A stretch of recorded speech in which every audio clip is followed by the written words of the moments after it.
पैसा आज के समय में बहुत महत्वपूर्ण चीज़ समझा जाता है।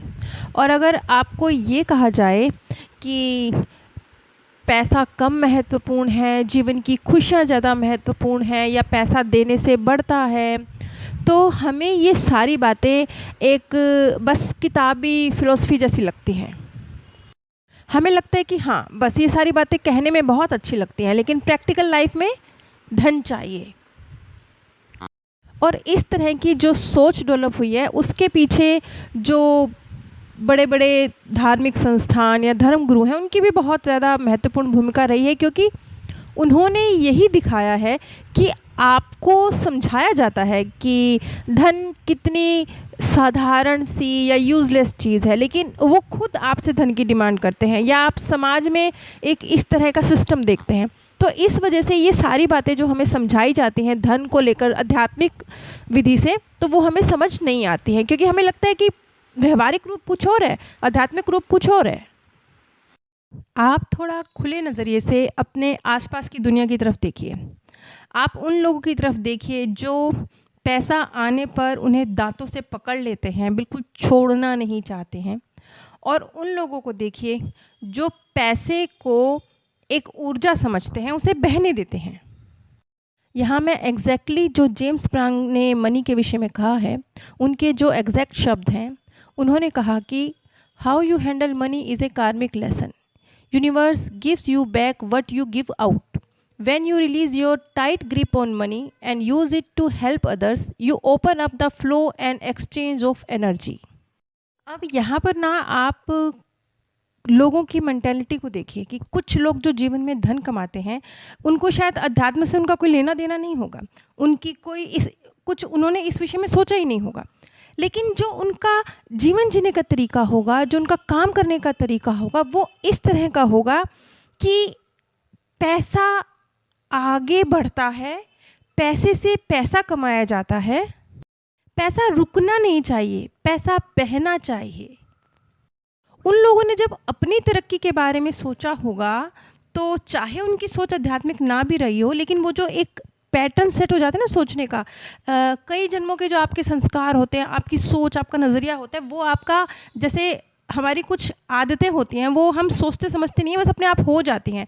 आपको अगर सिर पे हाथ रखने की आदत है, तो आप सोचेंगे समझेंगे नहीं, आपका हाथ सिर पे चला जाएगा।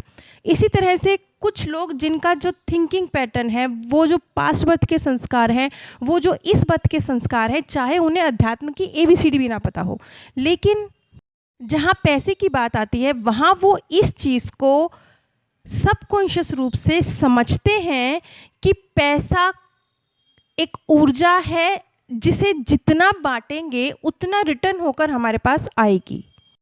इसीलिए उनका जो थिंकिंग प्रोसेस होता है, वो कैसा होता है, जितनी मात्रा में होगा ना, उसे उतनी मात्रा में मिलता है। जैसे कि कुछ लोगों को आप देखेंगे कि वो अपने आगे, हाँ मैं किसी और को जॉब दे रहा हूँ, मैं ये काम नहीं कर सकता, मेरे पास ये काम ज़्यादा है, हाँ मैं अपना काम आगे डिवाइड कर रहा हूँ, तो वो पैसे को बहने देते हैं। वो काम इधर आ रहा है, वो उधर उसको भेज रहे हैं, वो ये नहीं सोच रहे कि सब कुछ मुझे ही समेटना है ताकि मेरा पैसा कहीं ना भागे। हर जो सफल बिजनेसमैन है, उसकी सोच इसी तरह की होती है, इसीलिए वो पैसे की ऊर्जा को छोड़ता है और फिर वो कई गुना रिटर्न होकर उसके पास आती है। और ये बात सिर्फ पैसे पे लागू नहीं हो रही, हर ऊर्जा जो आप क्रिएट करते हैं उस पर लागू हो रही है। लेकिन इस समय क्योंकि पैसे की बात चल रही है, तो आपने किस नीयत से पैसे का फ्लो अगर आपकी तरफ से गया भी है आगे की तरफ, तो वो किस नीयत से गया है, ये भी मायने रखता है। क्योंकि सिर्फ पैसा थोड़े लौट के आएगा, वो भावना जिसके तहत वो गया है, वो भी लौट कर आएगी। यहाँ पे एक छोटी सी कहानी है जो अपने सेशंस में कई बार जेम्स प्रांग सुनाते हैं।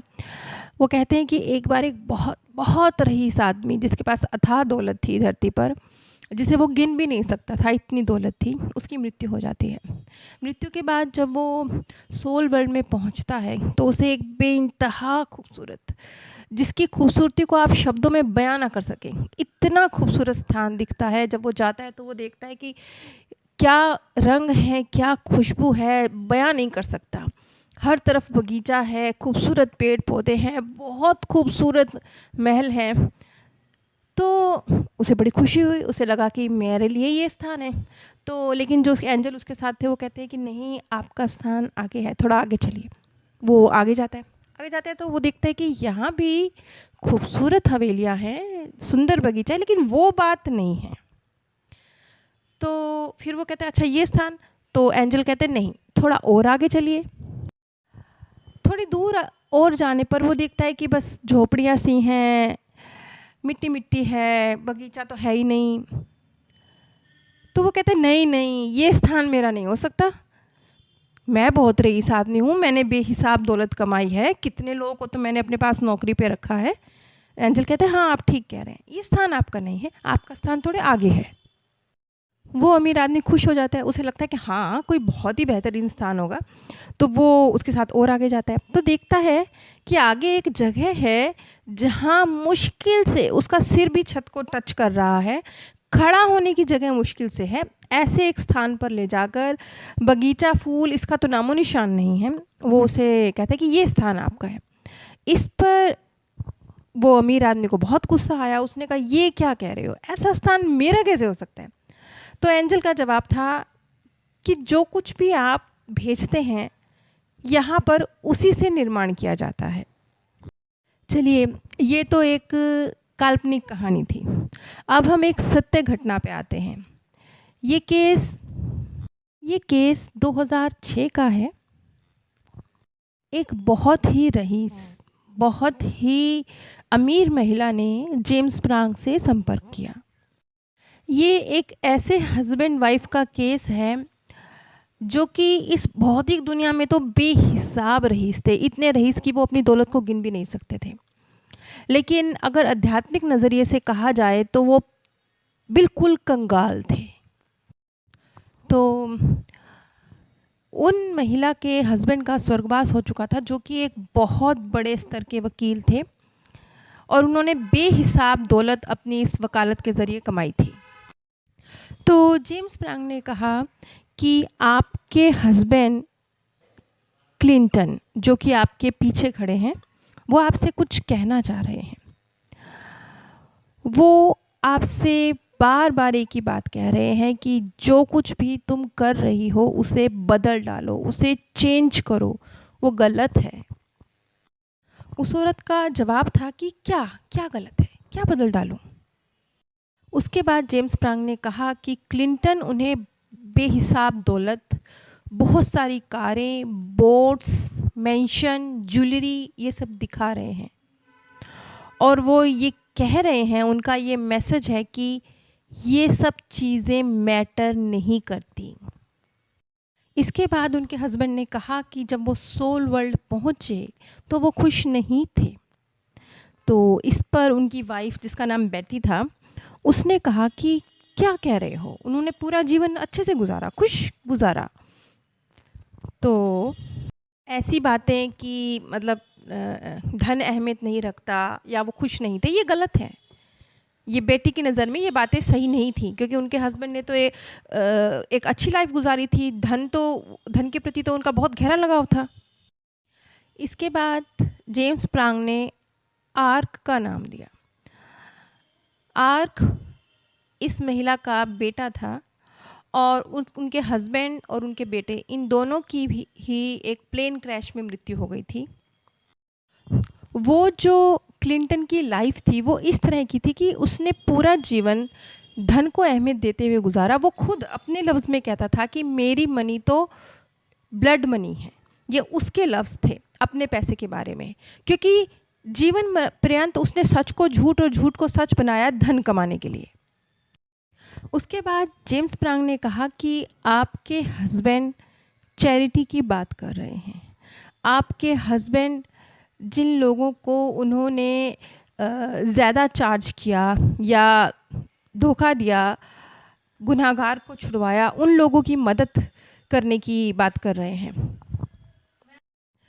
इस पर बेटी का कोई रिएक्शन नहीं था, क्योंकि उन्हें शायद जेम्स प्रांग की बात ठीक ही नहीं लग रही थी, क्योंकि उनके पति जीवन पर्यंत ऐसे थे ही नहीं। वो व्यक्ति जिसके लिए ये कभी विषय था ही नहीं कि वो किसकी मदद कर रहा है, गुनहगार को छुड़ा रहा है या बेगुनाह को कसूरवार ठहरा रहा है, उसके लिए कोई मीनिंग था ही नहीं इस बात का, तो उसे लगा ही नहीं कि ये उसका हस्बैंड हो सकता है। खैर, वो खुद भी बहुत ज़्यादा भौतिक जगत में उलझी हुई महिला थी। तो ये सेशन यहीं ख़त्म होता है। उन्हें मैसेज दिया गया उनके हस्बैंड का कि उनके हस्बैंड चाहते हैं कि वो अपने धन को चैरिटी में लगाएं, और जबकि देखिए उनके जीवन में उनका पुत्र और उनका पति दोनों ही नहीं रहे थे। तो अब देखा जाए तो परिवारजन की जब कोई स्थिति नहीं रही तो धन को इतना ज़्यादा अहमियत देने की वजह भी नहीं थी। लेकिन उन महिला के लिए जेम्स प्रांग की इन बातों का कोई अर्थ नहीं था, क्योंकि ये बातें बिल्कुल अलग थी उन बातों से, उस रूप से अपने पति के जो उन्होंने जीवन पर्यंत देखा था। लेकिन कुछ वक्त गुजर जाने के बाद एक बार फिर बेटी की जेम्स प्रांग से मुलाकात हुई, और बेटी ने जेम्स प्रांग को उनके जीवन में जो घटित हुआ वो बताया। इस सेशन से तो उन्होंने कुछ नहीं सीखा था, और उनकी लाइफ वैसे ही बहुत लग्जीरियस लाइफ चल रही थी। इस बीच उनके जीवन में एक पुरुष आया जिनसे उन्हें बहुत गहरा प्रेम हुआ, जो एक बहुत खूबसूरत यंग एज का आदमी था, जो उनसे उम्र में भी काफ़ी छोटा था। और इनका ये प्रेम संबंध काफ़ी वक्त तक चला, और उस व्यक्ति से इन्होंने विवाह भी किया। लेकिन कुछ इस तरह के हालात बने कि सारी धन संपत्ति को, हर चीज़ पर कब्ज़ा करके बेटी को बिल्कुल ही खाली अवस्था में, एकदम अब बेटी के पास कुछ नहीं बचा था, उस हालात में छोड़कर, वो व्यक्ति किसी और कंट्री का था, अपनी कंट्री वो लौट गया। और आज की तारीख में बेटी के पास कुछ भी नहीं था।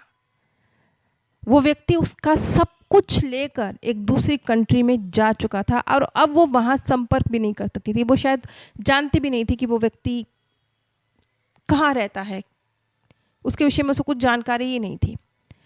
तो आज की तारीख में वो एक शॉप पर काम कर रही थी, एक सेल्स गर्ल के रूप में काम करते हुए अपना जीवन चला रही थी। जब उसकी जेम्स प्रांग से मुलाकात हुई तो बेटी की आंखों में आंसू थे, और उसने कहा कि मुझे मेरे हस्बैंड के मैसेज को रिसीव करना चाहिए था, मुझे उनकी बात माननी चाहिए थी, काश मैंने उनकी बात सुनी होती।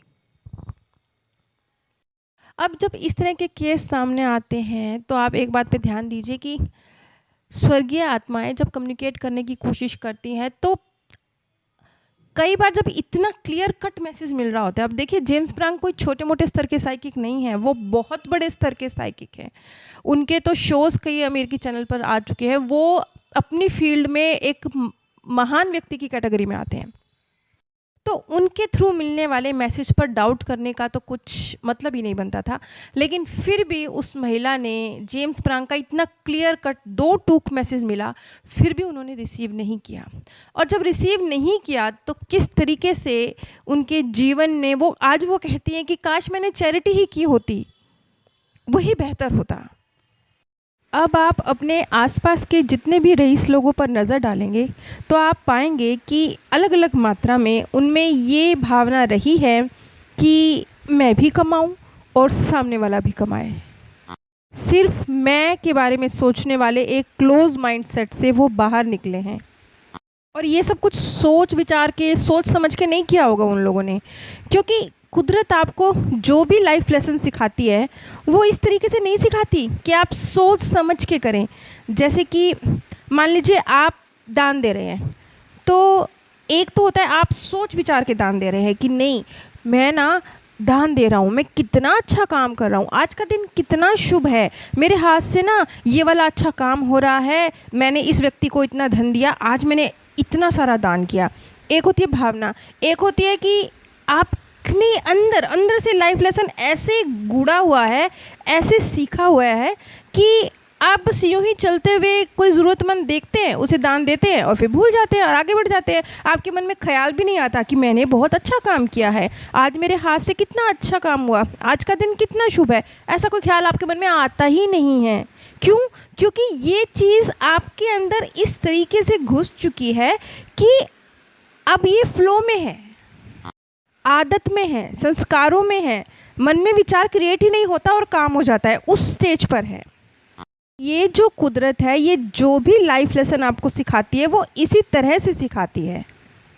कि आप सोचने वाले सिस्टम से बाहर निकलकर करने वाले, ऑटोमेटिकली करने वाले सिस्टम में पहुंच जाते हैं।